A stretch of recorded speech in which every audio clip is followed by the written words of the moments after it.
That time of the week, ladies and gentlemen, it is once again late, and it is once again anime time. Hi, I'm Faye, and this is your weekly wrap up for anime. Week ending the 13th. Actually, it was the week ending about the 10th, I want to say. But, like I said, we're late.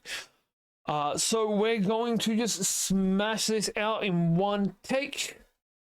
With starting at number 9, because this week I don't have a top 10, we are not having anything that I put under an 8 pop up. So we have Kaiju number 8, appropriately.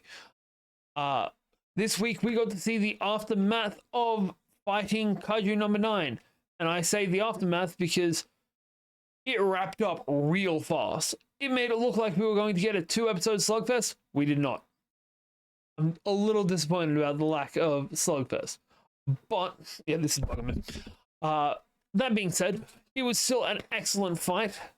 And we got to see, hey, this has all been a diversion. So we got to see Kaiju number 9 fighting someone different. And ending up eating him or absorbing him. I'm not entirely sure what the process is. But it has led to us having Kaiju number 9 having the power of Kaiju number 2, I think. Pretty sure it was Kaiju number 2 that he had. I should reread it. Yeah, it was a fun episode. It was a good fight. It is not the best fight of the week. But we're going to go to another solid fucking fight of the week with Dandadan. This week we got the same thing happen as what happened in Kaiju number 8, because they set up the end of the last episode to look like we were going to have another slugfest between Evil Eye and Okarun. Only for it to resolve like 5 seconds in. That kind of sucked. Yeah, this was just a building episode. It is literally called, I guess, We're Family, or We're Family Now, something to that effect. And it was just everyone going about living their life in this house together, and how they are just putting together their weird chosen family dynamic. And honestly, I love that weird chosen family dynamic, because it is just, the writer of this manga knows people. Like, this is the most grounded writing I've seen in anime in, I can't remember when. It might actually be the most grounded writing I've seen in anime.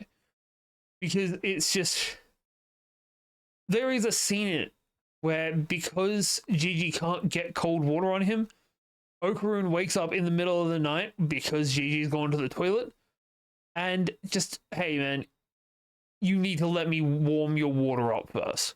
Still half asleep. When one of the girls see that he's up, they just open it extremely like dead-eyed and just, and that's all it was. And that is just, I've done that with people. Like, not the don't get cold water on you or you'll turn into a demon, but I've definitely done the we all good? Yeah, we all good. Without any words having to be said between us. It's just fucking excellent writing. This might be the best written, I'm repeating myself, best written anime of all time. Contender. Next we have Unmure Katen, which, new to the list, this is spiritual mechs. Yes, we've had flesh mechs, we've had bone mechs, now we have spirit mechs. This is the story of Groundhog Day, except I have to die to repeat it. And I'm going to die as many times as it takes me to save her. The thing we learned, though, is, so we saw a fight between our main guy and, well, basically the main 3 mech pilots in this show, and this Oni, and they saw a tether connecting it to this, like, pink temple-looking building. And it's like, ooh, interesting. I wonder what's going on there. Turns out it's another fucking world. Because their Oni, well, their mech also has a tether to their people. And this is actually just multiverses versing each other to stay alive and get stronger. And you can't see it in the short form, but this dude up the top, I'm pretty sure is orchestrating the entire fucking thing. And this isn't actually a show about time travel, we're dimension hopping, which is going to be traumatic as shit for our redheaded mate here when he realizes he's not going back in time and saving this girl. All those other versions of her are actually still dead. So yeah, that's going to be fun. In our next slot, we have Outcast. What the hell is the show actually called? Nope, not that one. There we go. Welcome to the Outcast restaurant. And we are getting pressured to rejoin, but this week we got to see Atelier, I believe is her name, who's the little waitress girl, who's adorable and apparently fucking royalty. Because she ran away from home when her parents died, and now we need to sort things out. Except the butler screwed with the lab results, and because of that, we don't get any of the power, but we do get all of the books. Which, when we find a secret basement, turns out there's a book down there with all of the magical secrets of the world. That's the thing. I love the fact that it turns out her parents knew that the uncle was going to do this shit. Like, down here's worth more anyway. You can have it. Rather than just, fucking off the uncle. And yeah, it's... There was something great in this, where our main character in this is just always so level-headed. Like, he's gone into dungeons to kill people because they're threatening his chosen family. And he's done the entire thing with a paper bag over his head, calm as shit. He snapped at this dude. His fists were flaming, and it was excellent. We also saw a restaurant that happens to have his last name on it in the capital city, which, by the looks of a doppel that we've found for him, might be his brother's. But we're going to have to wait a little bit longer to find out that one. Next up after that is Gachiakuda. Or Gachiakuda. I'm racking my brain right now. I have too many shows to watch. This week, we got to see what has got to be one of the creepiest fucking powers, and I don't know how it works as a sacred weapon, but we got to see somebody who creates mud puppets and just has a lackey that's just really fucking strong. It's unnerving seeing mud puppets fighting. It's like seeing ragdolls fighting. It's just not how things are meant to be, and I love when a show can make me feel that irked. It's fucking great. Yeah, this genuinely probably was second best fight of the week. I was gonna say best, but then I remember what our number one for the week is, and yeah, we'll get there. Yeah, there's not much else to say. This show is just good, fun shonen bullshit. Maybe a little bit on the seinen side, but mostly shonen bullshit. I like that occasionally. In our next slot, we have Ferment no Ryori, Ferment's Cuisine, where this week, beef stew and potatoes gets us 2 out of 7 votes. And I appreciate the fact that they gave him very low score for that.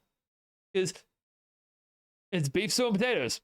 But I also really appreciated the reason that they gave for it, which is, hey, this is a Japanese thing. This is Japanese homey food. You want to make homey food for a bunch of people from different countries? This is not going to do it. It probably would for English people, actually, because stew is basically what they do. Maybe Irish, because they're always down for a good potato, especially when they have a famine. But yeah. I love the fact that at the end of this, he makes this really fancy meal, and all it is beef and potatoes in a really fancy form. And he's just, I'm going to beat you with beef and potatoes. The fucking big dick energy out of this guy is absolutely insane. I can't make that last dish. I can't make potato for him. Even if I could, I wouldn't make potato foam. But in our number 3 slot for the week, we have Dealing with the Mikado Sisters is a Breeze. where this week our elder sister wanted to go on a date because she's going for a female lead role in a movie or a show or something to that effect, which is something she's not used to because she always plays the prince, and is always the dashing, controlling one, whereas she has to be the delicate, following the lead character for this next thing, and that's not something she knows how to do. So she recruits our main new boy, and our other sisters follow them because of course they do. They see that they're going on a date and they're like, hey, we have to watch what the fuck happens with this. Turns out, goes great. He takes her to all of the wrong places possible. Ends up setting up the worst possible date until they get to the Ferris wheel, because he gets scared shitless of a Ferris wheel that has a glass floor, and anyone that blames him for that or gives him shit for that, nah, man. The glass floored fucking Ferris wheel. That's terrifying. But their date goes off without a hitch. She tells him, hey, I can't forget about that kiss because it was my first kiss, and everyone freaked the fuck out. Yeah. I love me some rom-com bullshit. And this is just teenage rom-com bullshit. In our number 2 slot, we have My Dress Up Darling.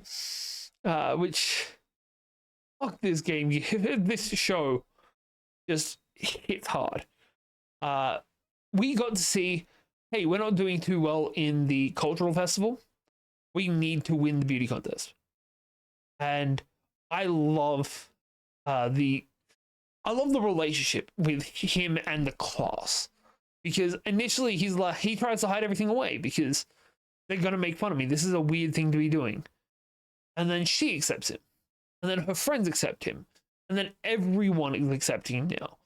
And it was really cool in the last episode where they were like, hey, you don't need to help us with the general performance, the general like festival stuff. If we need something big moved, we'll call you because you're a big, strong guy. But outside of that, make the fucking suit. That's all we need you to do. In this one, we got to see, first up, him not knowing how to make a rainbow rose, which I didn't know how to make a rainbow rose. I'm not going to judge him for it. But one of the girls from his class is like, hey, I know how to do it.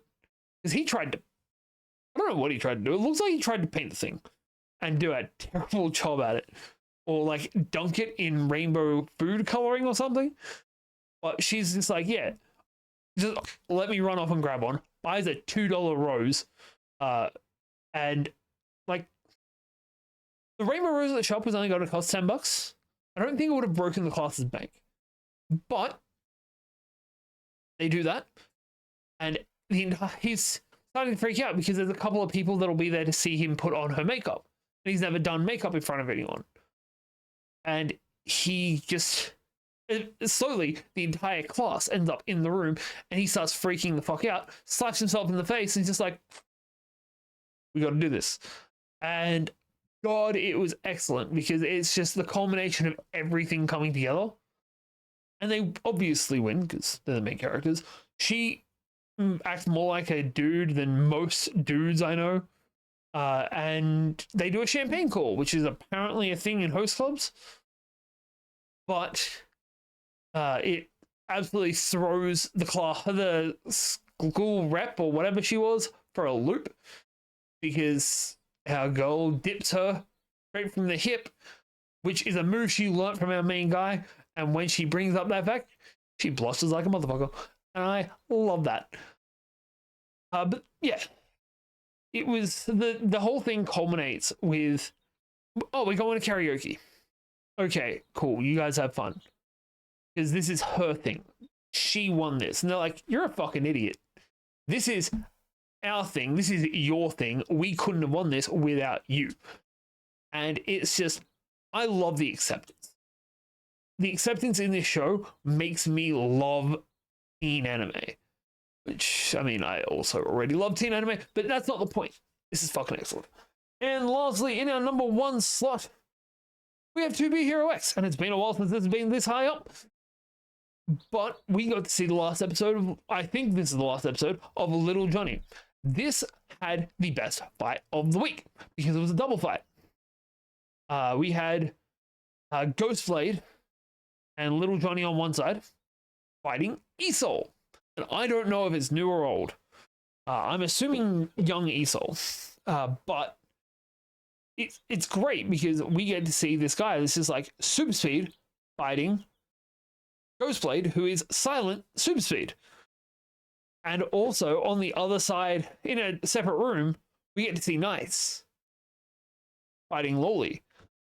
And I'm pretty sure this is like the old Nice. And I'm pretty sure this is why he killed himself. But that's my speculation for the week done. If you guys have enjoyed this, don't forget to let me know down below. Hit that thumbs up and subscribe to the channel. We are 1 subscriber off of the 300 mark, which I am pretty fucking excited about. Also, while you're down there, let me know which of these heroes is your favorite. But that's it. I've been Faye. You've been awesome, and I'll see you all next time.